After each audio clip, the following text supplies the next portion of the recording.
যে গণহত্যা পরিচালিত হচ্ছে, সাম্প্রতিক দীর্ঘ প্রায় ১.৫ বছর ধরে পরিচালিত এই গণহত্যা এখন চূড়ান্ত সীমা অতিক্রম করেছে।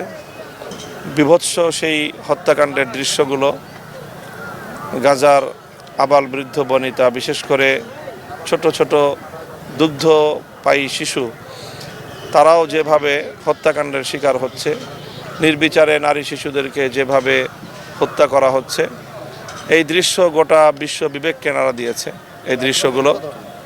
এবং সারা পৃথিবী আজ জায়নবাদী ইসরায়েলের এই বর্বরতার বিরুদ্ধে সোচ্চার। পশ্চিমা বিশ্ব থেকে এমনকি খোদ ইসরায়েলের মদতদাতা আমেরিকার রাজপথগুলো আজকে শান্তিকামী মানুষের প্রতিবাদে উত্তাল। ইউরোপ, আমেরিকা সহ সারা পৃথিবী আজকে ইসরায়েলের এই গণহত্যার বিরুদ্ধে সোচ্চার এবং উত্তাল, বিক্ষুব্ধ। সেই ঢেউ সারা পৃথিবীতেই ছড়িয়ে পড়েছে। মুসলিম বিশ্ব তো অগ্নিগর্ভ হয়ে আছে।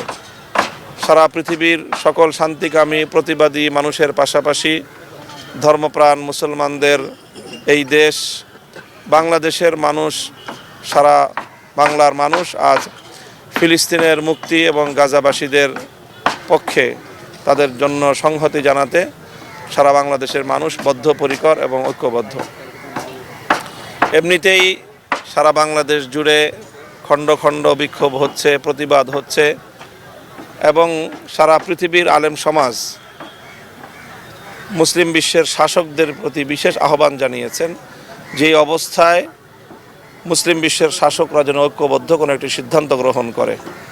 শরিয়ার আলোকে দেশে সারা পৃথিবীর বরেণ্য ইসলামী ফিকহবিদগণ, আলেমগণ তারা ইতিমধ্যে ফতোয়া ঘোষণা করেছেন যে এই পরিস্থিতিতে ইসরায়েলের বিরুদ্ধে জিহাদ ঘোষণা করা মুসলমান শাসকদের উপর ফরজ হয়ে দাঁড়িয়েছে। তো এই পরিস্থিতিতে সারা পৃথিবীর মুসলিম শাসকরা, আমরা আশা করি যে তারা ঐক্যবদ্ধভাবে ইসরায়েলের এই গণহত্যার বিরুদ্ধে কার্যকর পদক্ষেপ নেবে, ওআইসি পদক্ষেপ নেবে, আরব বিশ্ব পদক্ষেপ নেবে।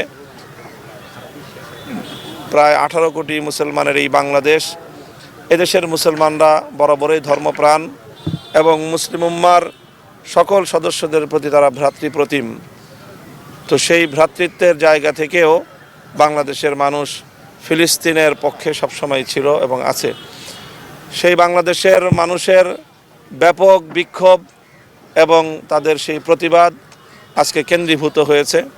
আজও জুমার দিন সারা বাংলাদেশে ইসরায়েলের বিপক্ষে, ইসরায়েলের পণ্য বর্জনের আহ্বানে বিক্ষোভ পালিত হয়েছে। আগামীকাল আমরা জানি 12ই অক্টোবর প্যালেস্টাইন সলিডারিটি মুভমেন্টের পক্ষ থেকে ঐতিহাসিক মার্চ ফর গাজা ঘোষণা করা হয়েছে এবং এই কর্মসূচির প্রতি সারা দেশের দল, মত, জাতি, ধর্ম নির্বিশেষে সকল মানুষের অভূতপূর্ব আগ্রহ এবং সাড়া তৈরি হয়েছে এবং আমরা আশা করছি আগামীকাল বাংলাদেশে একটি ইতিহাস রচিত হবে। সেই ইতিহাস হবে ন্যায় বিচারের পক্ষে, সেই ইতিহাস রচিত হবে শান্তির পক্ষে, সেই ইতিহাস হবে বর্বরতা, গণহত্যা এবং অত্যাচারের বিরুদ্ধে।